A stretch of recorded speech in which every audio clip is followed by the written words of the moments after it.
but please keep sending your questions and thoughts to the chat as we go along. Cool. So let me introduce you to our speakers for today.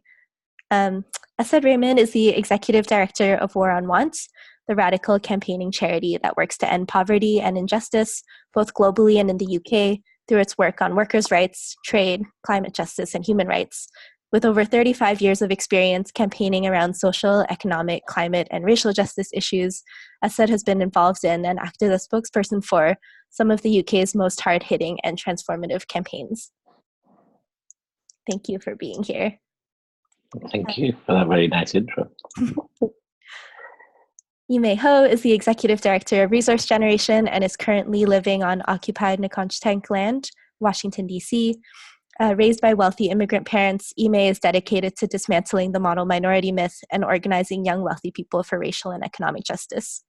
Yimei has been organizing at the intersection of LGBTQ, racial justice, and youth movements for over 10 years, starting with their first political home at Southerners on New Ground. Yimei is also the co-chair of the board of the Estrella Lesbian Foundation for Justice. Thanks so much for being here, Yimei. Thanks so much for having me. And finally, Andres Bernal is a lecturer of urban studies at CUNY Queens College and a doctoral student in public and urban policy at the New School, focusing his research on the Green New Deal. He is a research fellow with the Global Institute for Sustainable Prosperity and the director of political education for Young Progressives of America. Andres was a policy advisor to Alexandria Ocasio-Cortez in the 2018 New York District 14 election and currently advises the Jessica Cisneros for Congress campaign in Texas District 28. So for a quick opening round, I was wondering if y'all could tell us a little bit about yourself in the first person and about what work you're doing now and what brought you to this.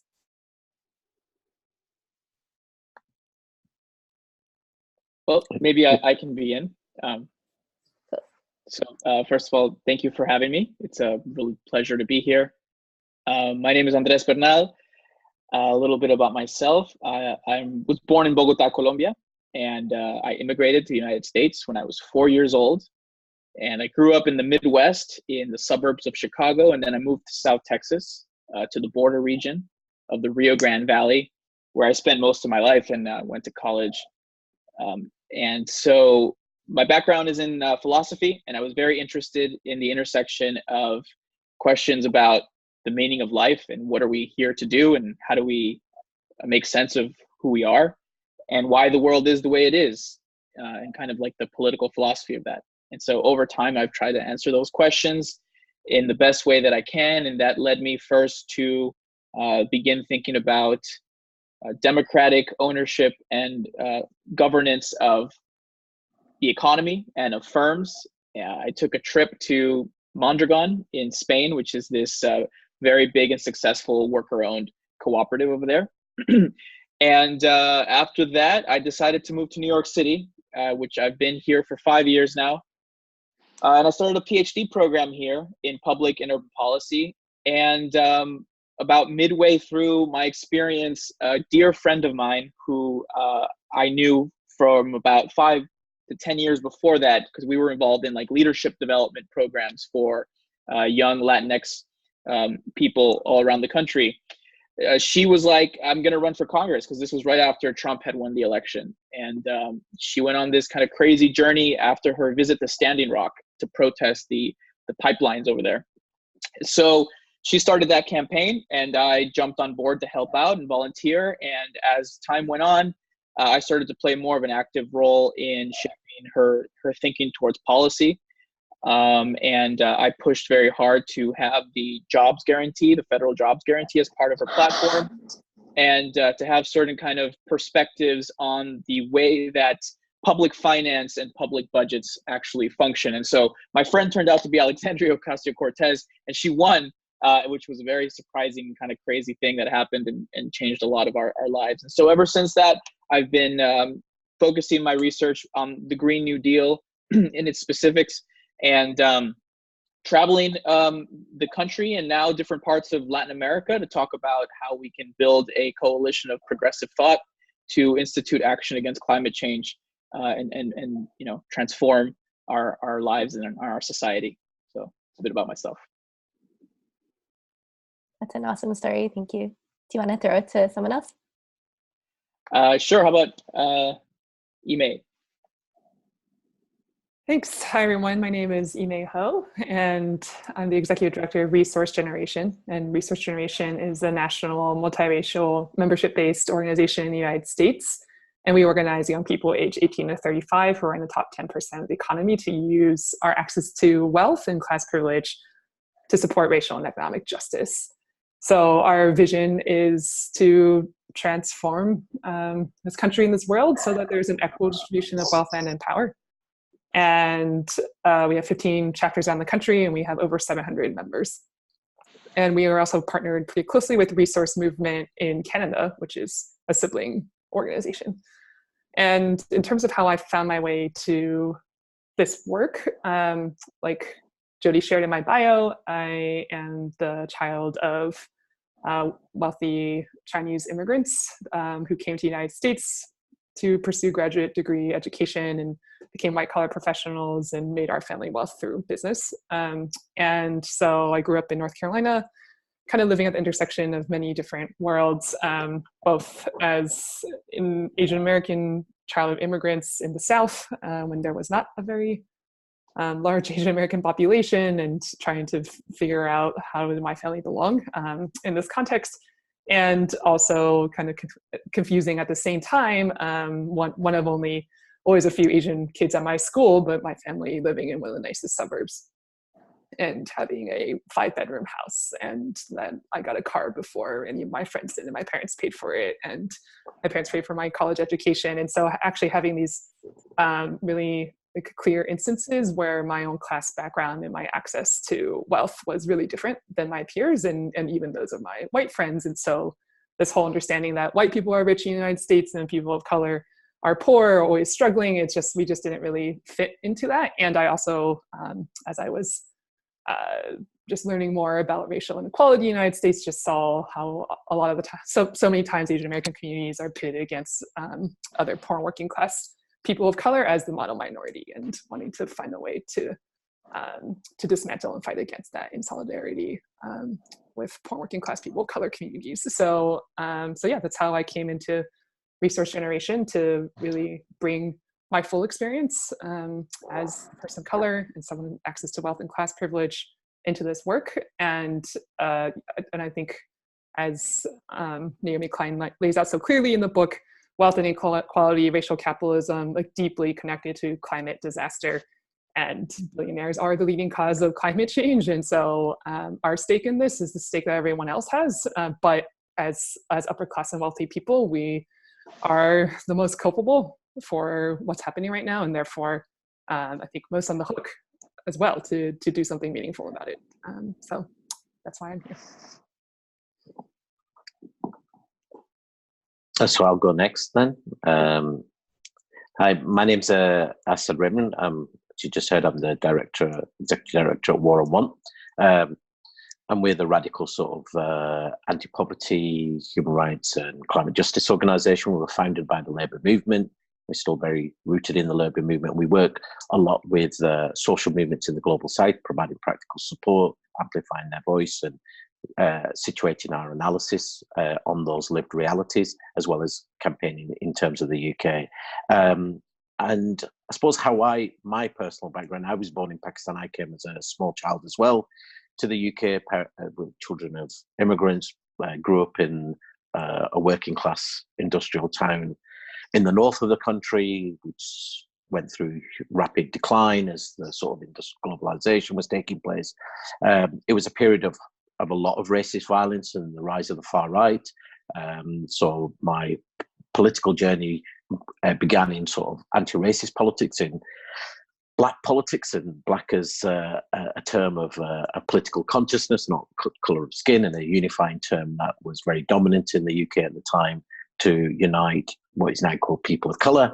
And I was very active in different youth movements, and from that that's been the core of my sort of work, and it's always brought me to have an understanding of internationalism, to recognise that our fight in this country was part of our fight of our countries of origin, and as diaspora communities, we had a responsibility in connecting the anti-racism fight with the fight around imperialism and colonialism. It led me into first anti-globalization movement, and through many, many different sort of global social movements. And I have to say, I came to the climate movement largely by accident. I used to say I'm a reluctant environmentalist. In that's never been my starting point. In fact, when I first got active, I was often the only non-white person in the room, and I was there because lots of our movements in the global south said, this is a really critical issue. This is the crisis of crisis. It amplifies all of our other existing crises.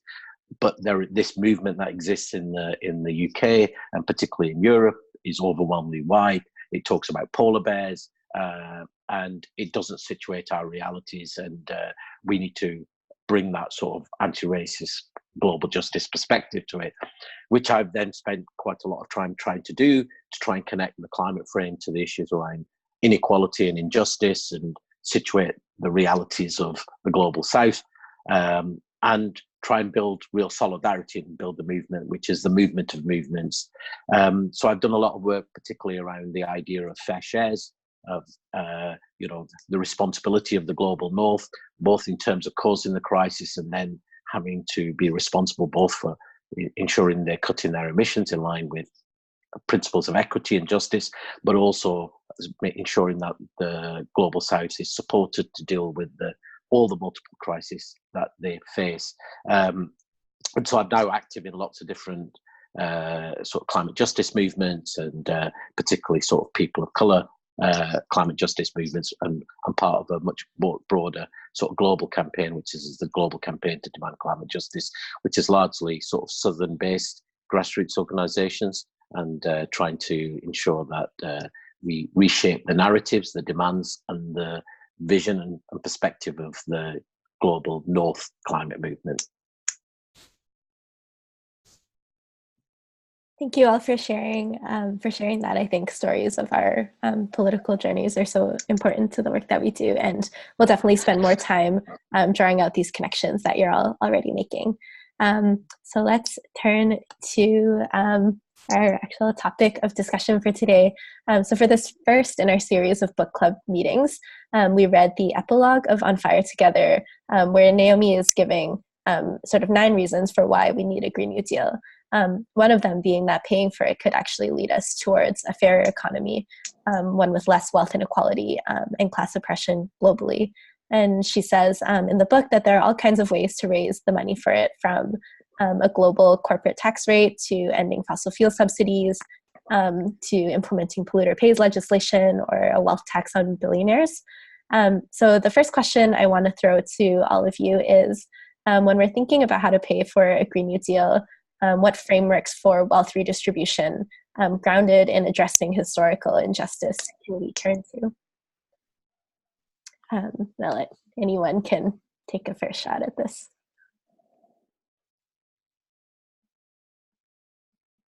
We're all being polite. I mean, I don't mind taking a first shot. I think particularly in this conversation here in the UK, it's important that we situate the climate crisis in its arc of historically from slavery to colonialism to imperialism, so that there is actually an understanding that the wealth of this country, its ability to be able to be the 5th richest economy in the world, is because of this historic exploitation of resources and people of the global south. And that is manifest also in the current climate crisis. And without understanding that arc, we don't understand what that responsibility is in terms of both reparations and historical injustice. And I can give you maybe some start of how I see this, right? And I mean, for many people in the UK, they don't understand that, for example, yes, the UK's role in enslaving 1.5 million people and from Africa, but the wealth that was generated, it was about £8 billion in today's wealth, was invested into the British economy. It was calculated in the 1770s that each year £4 million was invested in the UK economy, and about 3.8 million of that came from basic commercial profits from slavery. And how even that experience of slavery tells us a lot about how there is one approach to dealing with the climate crisis. So the UK, abolished slavery in 1863, and it paid 40% of its national budget, but not in reparations to the slaves, but to the slave owners.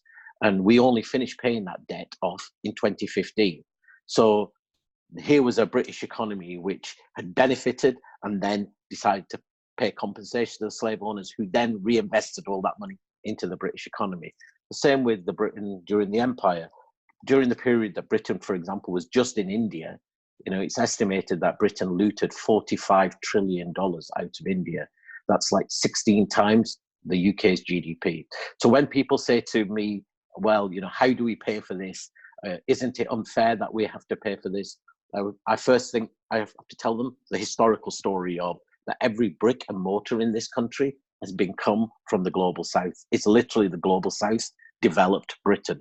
And that's continued. So we can talk about, the illicit tax flows, which flow from the global south to the north. It's about 13 trillion every year, or the capital flows from profit, which is about another 16 trillion since 1980, or the debt repayments, about 4.3 trillion. So this huge wealth, it's not a question of can we find the money? There is money, and the money has flowed from the south to the north. Now, in dealing with this crisis, the idea that the UK economy shouldn't or can't find the money to be able to pay for its fair share, we have to demolish. Secondly, we then argue, what is the UK's fair share of global effort? The UK's fair share of keeping temperatures below 1.5 would be about 208%, minus 208%. Obviously, that's beyond its capacity to be able to cut emissions. So it means it has to be able to pay part of that to developing countries and to the poorest people to be able to tackle that. And we say, if you simply just took those, plus the fossil fuel subsidy, if you took that, there is enough money for a global deal. There is enough money to guarantee people in the global south everything from a global living wage to universal public services. The question has never been, is there enough money? The question for us has always been, there is no political will. And so we have to build political will by building political power. And the only way we can build political power is actually if we do the right political education to make people understand that the wealth of this country has not been magicked, or it's because of something unique British ingenuity that generated all this wealth.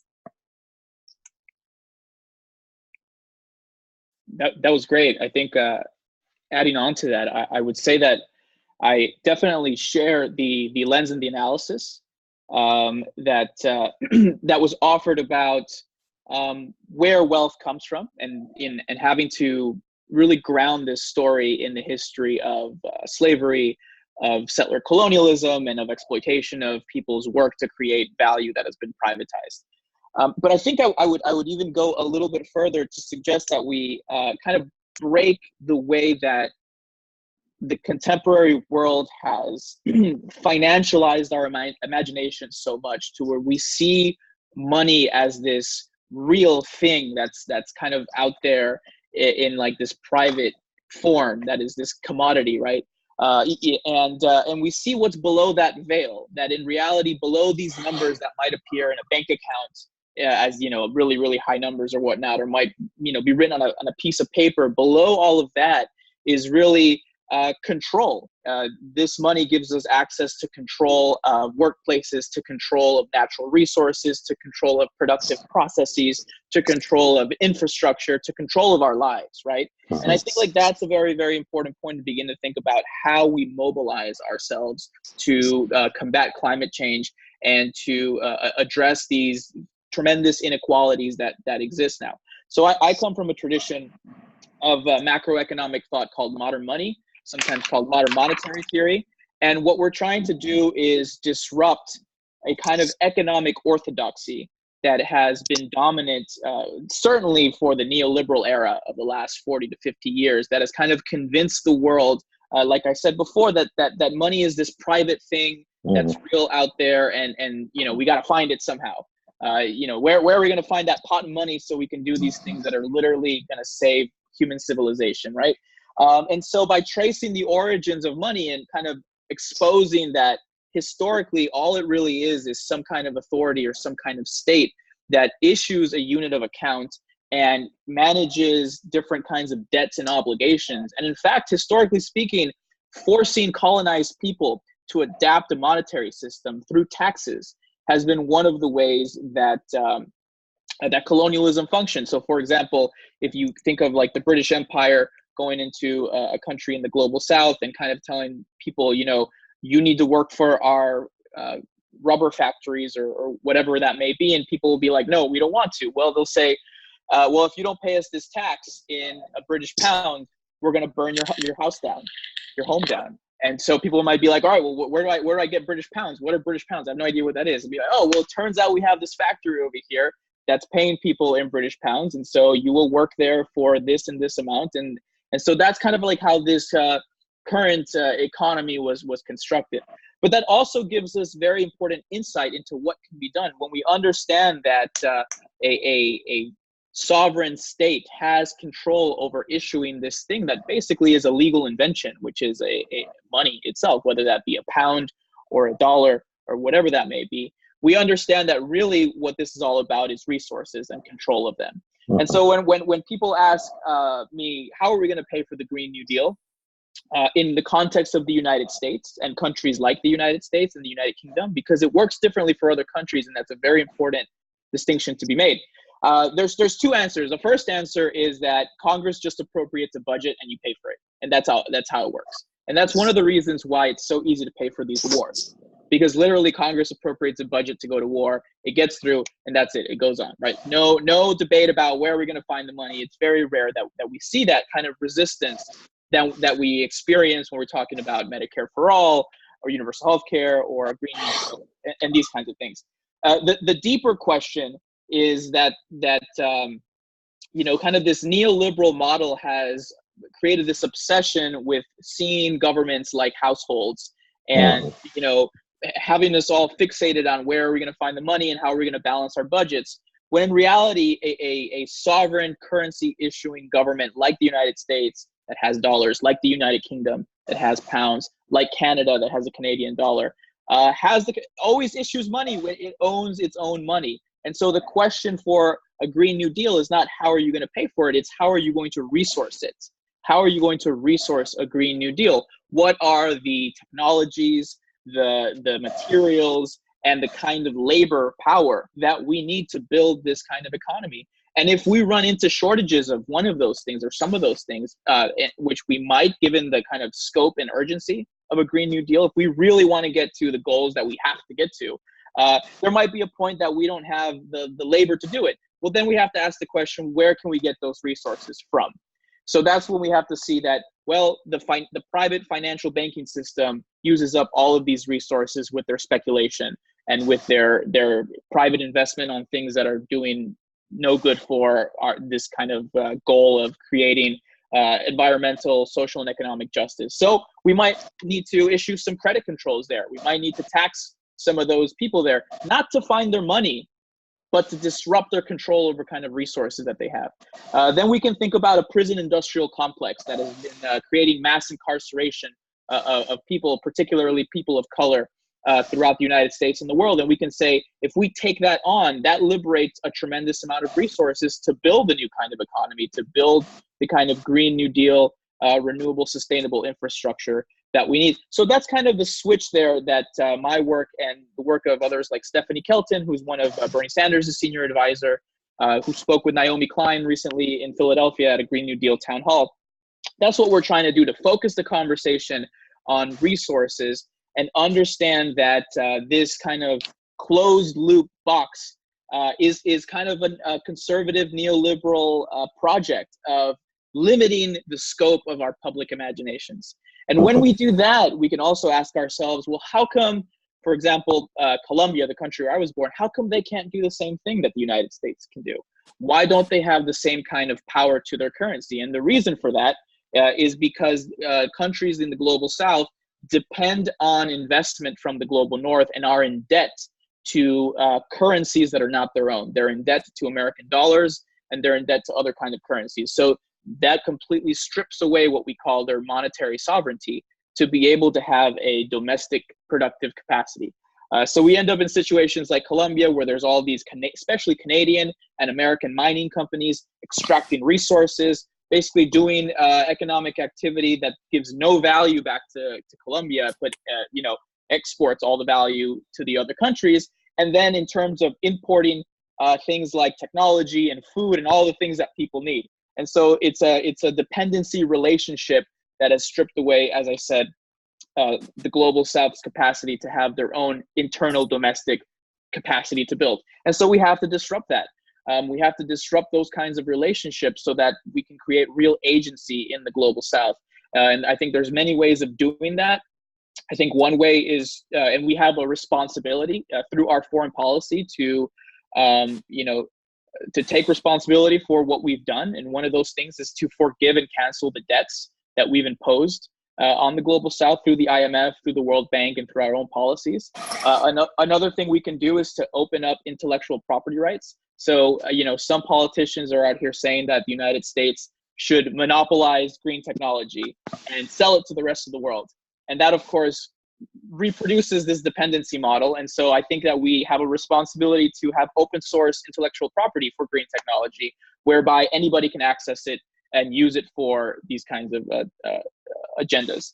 I think we should stop investing in American foreign wars and take that money and put it into building sustainable domestic productive capacity. And then lastly, I'll end with this. We need a global universal jobs guarantee program that is similar in its implementation to the one we want here in the United States, which is something that is financed at the sovereign level, at the level of the nation state, but implemented and administered locally. So this creates kind of an endless amount of projects to do local work in community, doing things that are low capital intensive, whether that be urban community gardens, tutoring, childcare, elderly care, building professional skills, funding the arts, doing all these kinds of things that are never invested in because they don't produce a profit. If we can implement these kind of programs in the United States and in the global South, that can create a base to where we can build on to start to redirect the economy towards the kind of renewable production that we want. So.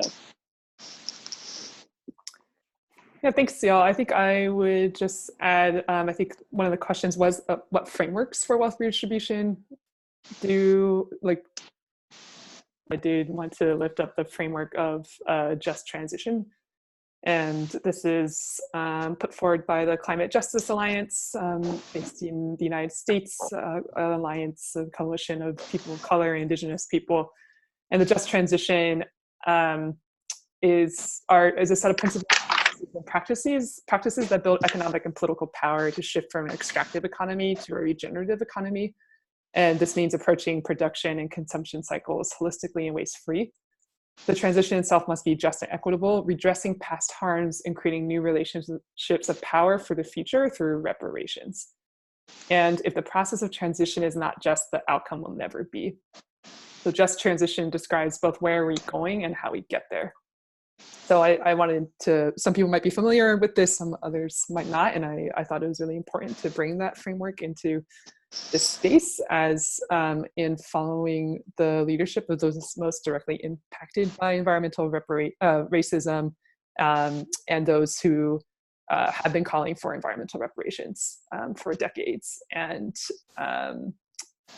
I also have recently learned more about Red Nation, which is a Native resistance organization, drafting what they're calling the Red Deal, which is focused on Indigenous treaty rights, land restoration, sovereignty, self-determination, decolonization, and liberation. And so I think the centering, and I think both Assad and Andres spoke to this really eloquently, that in this just transition to a new economic system that is anti-capitalist, that decolonization is a really critical part of this political struggle because of how imperialism, colonization is part of the core reason why we're here. And so I wanted to just bring attention to the Indigenous leaders, Indigenous organizations who have been and should be and ought to be, and I think really, as we're moving forward in terms of not having the Green New Deal be co-opted to benefit settlers, to benefit only class people, to benefit corporations, to be really centering the vision of indigenous movements and including respecting indigenous treaty rights and sovereignty. So yeah, so that's why I wanted to add. And I think in terms of specific legislation, yes, like taxing the wealthy, ending subsidies and tax breaks for fossil fuels, like all of the things that Naomi Klein laid out in her epilogue, I think are really important policy interventions around like starting to close the racial wealth gap and putting those who are most on the hook for causing this issue to be the ones who are funding reparations and funding the Green New Deal. And so yes, I think like we're very aligned with that framework. Yeah, there are so many things in what you all just said that I like want to really lift up. And I think one thread in particular that I'll pick up on is something that you all spoke about this like access to resources and wealth as a form of colonial control, and how like stolen wealth and lives and labor like operates on a global scale to produce these multiple crises. And in particular, I said I'm thinking about, you've written and spoken a lot about how the Green New Deal itself actually could reproduce a new kind of green colonialism, where nations like the US and the UK just continue to extract the resources that we need for like our new renewable technologies or whatever else we need for this transition, at the expense, again, of people in the global South. I actually just heard you use the term global deal. So I'm wondering if you could talk more about that and how we can avoid like replicating the same logic of like green colonialism. Well, I think one of the challenges that faces us, and it is really good, of course, that we're seeing the iterations of like LEAP or the Green Deals in the US, in the UK, and now increasingly in Spain and in a few other countries. I find it interesting that we still see those solutions within the nation state, and when many of the challenges that we face are actually around issues around the global common. So I think there's a need for us to think one beyond the imagination that goes beyond neoliberalism, because some of the idea, for example, that you could green an economy that has been founded on fossil fuels is something that we have to really, really challenge, right? And so if your starting point is, it's simply about reducing carbon and then ensuring a just transition within your nation state, I think our challenge is to talk about a justice transition, which is from the global north to the global south. So, for example, on materials, just simply looking at materials. So if a just transition in the global north is based on, for example, simply saying 100% renewable energy, well, we're faced with a contradiction. The energy demand is estimated to need to grow by 60% to meet increasing energy demand. At the same time, we actually need to reduce energy use by 40%. But we've got 3.3 billion people in the world who don't have access to electricity or clean cooking. So how do you manage all of that? Well, it's simply not possible to say the answer will be found in batteries or solar panels.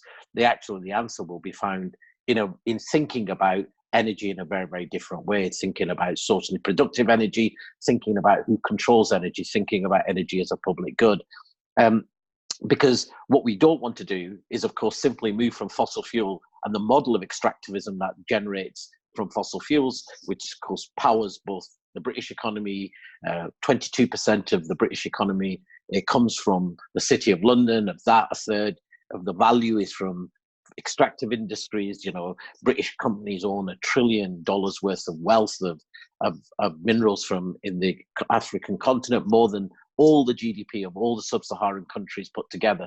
So it's immense wealth, and they are already saying, well, we have the answer, right? We have the answer. We will simply move to the next stage of extraction. And this morning we have had a protest outside BHP Billiton, which is one of the big mining companies, and we had communities here from Brazil and Chile and Colombia. And it was really fascinating to listen to when one of the Chilean communities talked about this huge new mining operation, 60,000 tons of copper per year that is needed that this mining giant is planning. And the answer from the CEO was, we are needed for the Green New Deal. The copper is needed for the new Green New Deal. We are part of the new just transition. So they're already talking our words and our language. So that's why I think when we talk, you can't have the same model of extractivism, which is extracting resources and materials from the global south to regenerate or power or decarbonize the economies of the global north. Already we use unsustainable amounts and unequitable amounts. For example, of land in Europe, 60% of all the land we use in terms of the products comes from the global south. We use half of all the materials we use in the whole across Europe comes from the global south. And all of them are set to increase. And when we live in a planet with finite resources, where we're told 50 billion tons is about the sustainable amount of resources that can be extracted each year, we're currently at 79 billion tons. It's now estimated that in the next 20 years, that could go up to 167 billion tons. So who pays the price for that? Is that same price being paid by frontline communities in the global south?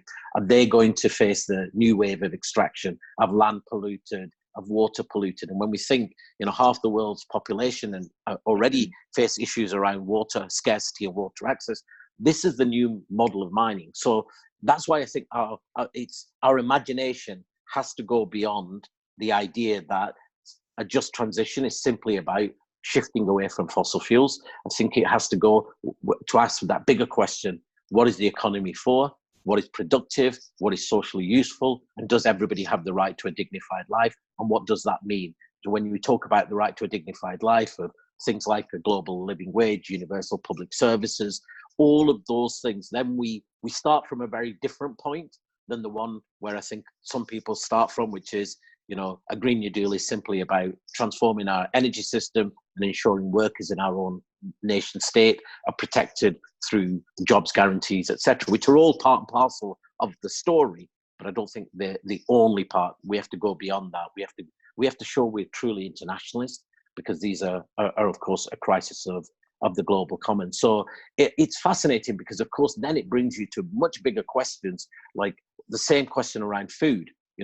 Is food a right? And if so, it's not simply about the how we generate food. It's about who controls food, right? Who controls food and what is food for? And then you start to actually break the neoliberal model, because the industrial agribusiness, fossil fuel economy, they're hardwired into our economy. And by taking them apart, you actually start to shift the global economy and shift the neoliberal model to something that is not about turning the clock back to Keynesianism, where we're redistributing some wealth in a more equitable way in the global north, but actually saying, well, even that was predicated on extraction. What would a post-extractive society and economy look like? And I think that's really exciting, because that vision is one which is, I think we can, everybody in the world from the north to the south can buy into, because it actually is about a much fairer, cleaner, happier and safer world for all of us. And I think that's where the next part of this conversation has got to go, and where our warnings about the green colonialism that don't simply replicate the same model. Mm-hmm.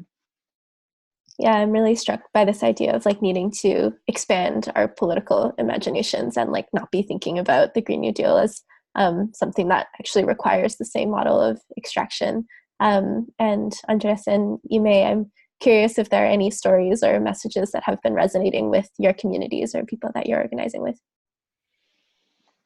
Well, I mean, for me, it's been really fascinating, because just given that I kind of have these two parts of my, my consciousness, being Colombian and being an immigrant, and then having him here in the United States, has kind of given me a similar perspective to Assad about having to, consider how the world is kind of connected. And I think it's, it's really interesting as to why are multinational corporations from the global north so obsessed with having control of the global south? Because I mean, that's how they're securing their profits, because they can secure cheap resources, pay very low to their the workers over there, and basically take control of their governments. So something that I'm hearing a lot from my friends and organizers in the global south and in Colombia, I mean, is just the human rights violations that never get reported. I mean, in Colombia, we've had 700 environmental and social community leaders assassinated in the last year and a half since the peace accords were signed with the FARC.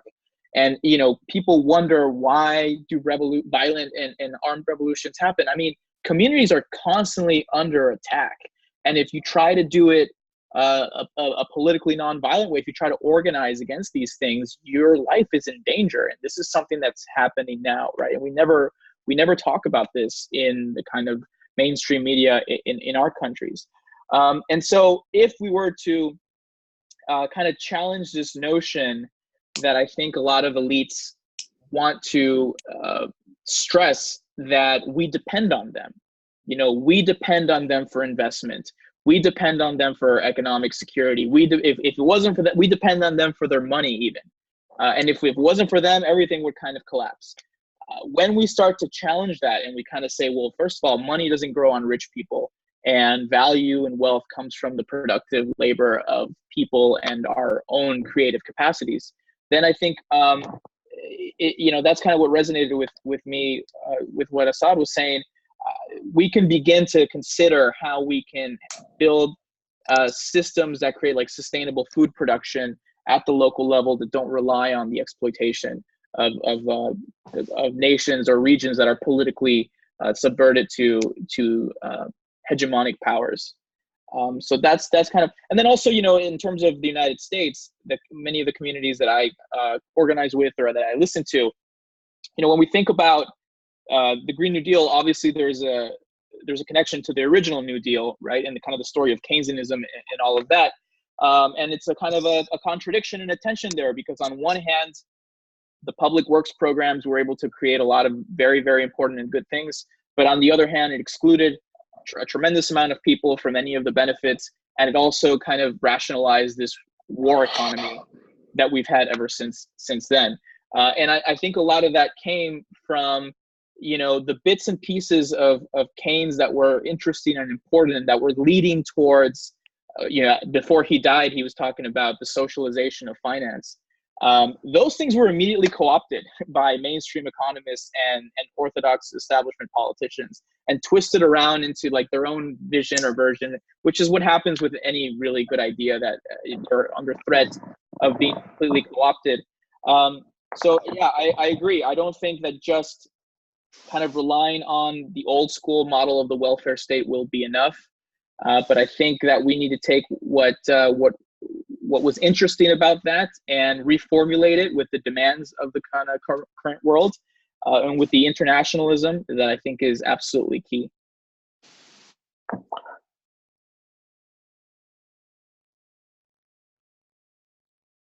I think the question was like, what messages are resonating? Okay. Yeah, so I think it's interesting to be organizing a base of people who are financially benefiting the most from these systems of violence and extraction globally, and specifically in the United States. And so I also think it's telling that many of us who are young, many of us getting money through family inheritances, also people making a lot of money in tech industry at a young age, just kind of seeing through like all the messages we've gotten around wealth is security, wealth is your stability, meritocracy is real, this means that you've made it, this means that you're successful, this means that you're safe. And I think what's really striking for our generation, 1835, is the coming of age through 9/11, through Columbine, through mass shootings, through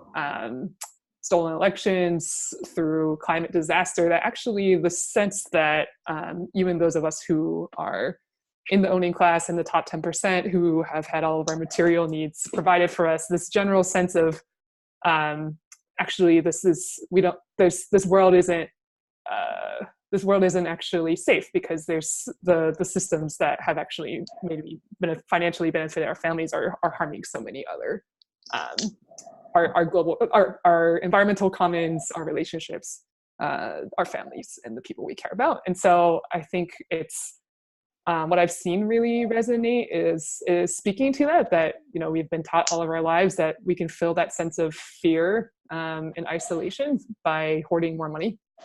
You know, money, get that bunker, get that ticket to Mars, always have a backup plan. That's just what we need to do. And like, that's going to be our way to like guarantee our safety. And I think, you know, our members are like, no, that's not the life that we want for ourselves, or for the people that we love and for the communities that we love. And I think this idea that, you know, in the US, it's like foundation endowments, like wealth hoarding mechanisms. There's this concept of in perpetuity, and I think this is similar to this capitalist concept of like endless growth. You know, that there's always a way to grow and expand. There's this idea in terms of like managing wealth, that it's in perpetuity. It's going to exist forever. And I think I found just challenging that idea that somehow that's actually possible. Like that there actually is a bounds and a limit to resources, that actually, you know, talk to people like maybe our parents or our grandparents actually had a vision of us all and their family wealth existing in perpetuity, but actually our generation doesn't have a sense that there's two generations after us. Or I'll say that I live with this like real embodied sense of like, I don't know, like this, I don't know how much further like we're gonna get as humans. And so I think that really does create a sense of urgency and a sense of, okay, if we want to believe in a future, like what side are we going to be on? And we don't want an inheritance of wealth hoarding and racial inequality and violence and extraction. What we want our collective shared inheritance to be is clean air, clean water, healthy soil, thriving communities. And that's a message that like really resonates with our base and in unlikely places, I think, in terms of like really calling people back to our shared humanity, and that we can actually find like safety through relationships, through people, not through like money, and that's not actually what we need to rely on. So that's well. Sure, thanks. I think you're absolutely right. I mean, I think the question about the shared humanity, I mean, it's interesting, isn't it, that the crisis we face, multiple around the world, from climate to inequality, they all require us to be internationalists. And yet everything has gone into within the nation state, including lots of progressive politics. And we've seen a retreat. And part of that is, I think, we have not been able to articulate the vision of the world that we want to rebuild that internationalism. And that's why I think there is a lot to be said about the Green Deals, being able to do that and to talk about the Green Deals not as simply green industrialization, but talking about them in a very different way, as you said, about our right to the commons, air, water, land, food, about productive economy and our relationships, because the answer isn't more growth, the answer isn't more consumption, but neither is our answer to say to the poorest people in our own countries, you have to do less.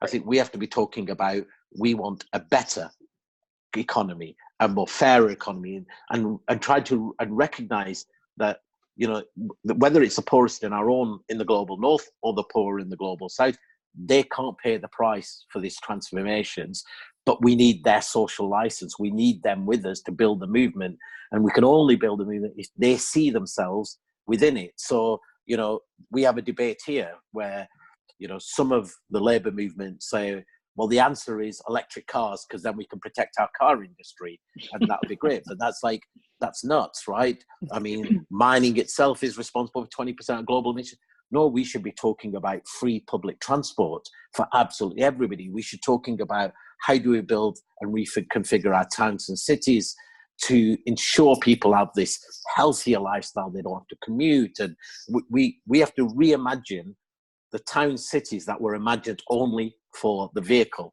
And it doesn't matter whether it's an electric battery in it or petrol or diesel, it's still doing the same thing. So we have to leapfrog that. And I think this is an exciting moment for me, because I feel like we are fighting all the fights that we've had over the last 100 years about structural adjustment programs, the power of trade, the corporate power, the exploitation of the global south, the financial system, and can imagine something different. And it actually has potential now. We're not simply just talking about it as an abstract idea, actually there's an urgency and there is a possibility of building a powerful sector of movement around it that goes beyond what has traditionally been people who said, well, we could do this in a utopian idea. Actually, the status quo is just not tenable anymore, and everybody recognizes that.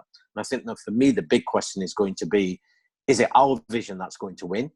Or is it the vision of walls and fences and the nation state and pull the lifeboat up and let the global south be sacrificed? Because it's not a done deal that our vision will be the one that will win. I mean, that for me is always about the Green Deal conversations are as much about not just the vision, but how we build power around them. I love that point. And I can't believe also that we have less than 5 minutes left in this meeting. So I've been seeing a lot of really awesome questions and comments flying by in the chat, and Avi has been keeping track of them. I think we'll have time for one monster question. But before we get to that, I'm going to seize moderator's privilege really quickly to pitch our second book club. If you want to be part of this conversation again, we're going to be meeting in less than 2 weeks on October 29th. And I'm going to post the link to register for that in the chat. And for our other speakers, do any of you have calls to action that you want to share with folks who are joining us for this right now? There's the rising impatience in the chat of like broad and deep agreement, and when are we going to talk about action and strategies to get it done? So I think a good go around on that would be good. Can I, just before, to give you 1 sec to prepare that, I just want to call out something that's happening in Canada. A lot of the people in the webinar are in Canada. And there's a fantastic conference happening just about a month from now in Ottawa, put on by Mining Watch Canada and some others. And it's called Turning Down the Heat, Can We Mine Our Way Out of the Climate Crisis? And Asad, what you were saying about really being able to picture post-extractivism, to be able to articulate a vision of an economy that's not based on Andres' infinite financialization. Ime, you were talking about the same thing, in perpetuity growth, but actually a post-extractive economy, which is a healthy one. That conversation puts the global south and the extractive relationship of the global economy in focus. And this conference in Ottawa, which I'll put a link to the registration. Oh, Katie already did. Seems like a really great place to start that conversation. But there are a couple of people in the chat talking about degrowth and how that fits into this. And a couple of people talking about this sort of massive public education project that you're describing, explaining where money actually comes from, where wealth comes from, is the starting place for this conversation and what it could look like. So maybe in your calls to action and your focus on action, you can speak a little bit about this epochal public education project that is part of a global Green New Deal and what mechanisms we use to shift the stories on which the society is based. I think a lot of the work in On Fire in Naomi's book is about how to tell a new story about how we got and how we go. Sorry for taking up the time, but that's a bit of a synthesis of the questions that are floating around in the chat. Who wants to go first? Great question. Okay, I can go first. So first thing, I think that we have to understand that so many of these concepts like growth and whatnot are just social constructs that we humans have made up. And we've built this idea of growth that's completely associated with extraction and with exploitation and with consumption and with more physical things and growing that and competition and whatnot. And so we can completely reimagine what something like development and growth can even mean, so that it means that, you know, growth can be growth in who we are as people and our capacity to take care of one another, our capacity to take care of our ecosystems and restore vitality to the earth. Right. So, you know, on one level, there's that level of contestation. In terms of action items, I mean, I think we have to see the different levels of scale and understand where we have to take action and how on each level. So at the local level, we need to start democratizing the state. All around the world, we need to start pushing for institutions that create more of a direct relationship with government. So that includes, and the economy. So that includes pushing for more worker-owned businesses, pushing for more community land trusts, creating universal rent controls, having participatory zoning, participatory budgeting, and just kind of educating people to like be on top of their local leaders more directly. I think at federal levels, at nation state levels, we have to have climate change action now. And that means massive investment in producing not just an energy that's based on an economy that's based on renewable energy, but also in productive processes that are not dependent on extraction, especially from the global south as well. So having that conversation and starting to finance these things through our capacities, especially the wealthy countries of the global north, we have the capacities of public purses. So we need to start doing this as soon as possible, and then building coordination and collaboration with the rest of the world so that we can cancel the debts of the global south and work with social movements to produce the kind of redistribution of technology and of resources so that there can be legitimate independence and sovereignty from the power of the global north. That's the way I see it. Yeah, I would build on that. Say, if you're not like join an organization, whether that be your union, your tenants' rights association, a community organizing group. Like it's only collective people power and movement building power that will get any ambitious climate legislation passed. I loved someone said in a comment about protecting workers' rights in that, the power to strike, like ending voter suppression. There does need to be a collective commitment to the ways that we can actually practice a participatory democracy and disrupt when we need to in organized ways. And so I think in terms of people do have to put in a plug of, if you identify as a young person with access to class, privilege, or wealth, such as myself, looking to join in on social justice movements and to be in solidarity with these movements, please check out resourcegeneration.org. If you're in Canada, check out Resource Movement. And we welcome, in Canada, there's a chapter in Toronto and Montreal. And like I said, United States, we have 15 chapters around the country. So check out our websites. And we're here to throw whatever wrenches we can in the wheels of racial capitalism. So thank you. I would say I agree totally. It is important of the public education to have the vision of what we want and be able to tell different and more powerful stories, because we need to build a social license and we need to build our power, and that of course comes via organizations. But then I think we need to think about how and what are the transformative fights that we need to have. So I'll speak from a UK context. I think a fight here is about putting in, whether we talk about a Climate Emergency Act or what bill that actually regulates the City of London and financial corporations, putting in duties about not just climate change, but actually inequality. And combining the fight and inequality and climate change together actually pushes this conversation much further than if we see these two fights as being separate. There are supply chain fights which we can genuinely have. There's of course lots of interest now people have around everything from, I want to be an ethical consumer, change my wardrobe. We have to say, change your wardrobe, but also change the planet. How do we do that? Let's pick some iconic fights. Supply chains. Let's look at garment industry, for example, because it's second most polluting after oil, but it also talks about people, it talks about supply chains, it connects with us, and it talks about workers at every stage, but it can talk about land, and then suddenly try and fight for fights across borders. So when we're fighting for a living wage in our own country or with shop workers or fast food workers, we start to fight for a living wage across, and then you're making collective demands, and that brings and strengthens our collaboration and our sort of strength. And I think that is in part of it. I think one of the big challenges for us as activists is, increasingly people recognizing them in their minds that there's something about it's fossil fuels, and we have to make sure that it doesn't stop at simply fossil fuels. We have to move the conversation and do the same we've done to the fossil fuel industry, intoxifying them, to the industrial agribusiness. We have to do the same to the mining. We have to be constantly raising the bar, both of the vision and the ambition. And I think that then begins to open up the spaces for those conversations about growth and degrowth, which I think are really important. Although I got to say I hate the term degrowth, because I think it immediately conjures up something that they say that we're all about less, and I think we're all about better.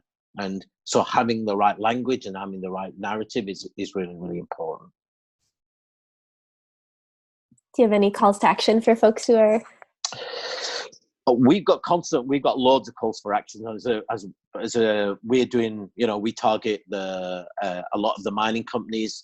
We stand in direct solidarity with communities from Colombia. There's a lot. We work with the Canadian mining networks of Mining Watch, and so we try to do that because both London and Toronto are both the two sort of homes of the mining giants.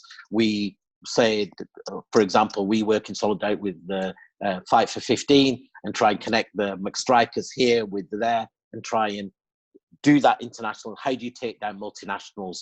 That requires us to campaign collectively in more than just our own individual countries. So we have many calls for action, but I think that's, for us, the most important call for action is, having a language and a narrative and a vision is really, really important, because we are winning and starting to change the conversation at a national level. But we've got to make sure those people come with us to have a right vision of a climate emergency, which I worry about sometimes, that people have adopted climate emergency but don't recognize what actually comes underneath it. But if you go to www.waronone.org, we've got constant actions and call for solidarity with frontline communities. So thank you so much again to you three for spending the last hour with us and talking about On Fire and a Green New Deal. For all the folks who are joining us, thank you for joining us as well. We'll be sending out a recording from tonight next week. And join us again for our next book club. And thank you for the invitation, and thank you, comrades and friends, everybody who's on the chat. Sorry if we never got to your questions. We got a bunch of them. Naomi's on book tour in the UK tonight, so she's gonna be thrilled to see people having these conversations coming out of the work. I'm gonna convey it. It's really meaningful. Thank you so much, everyone. Thank you so much. Take care. Cheers. Thank you. Cheers.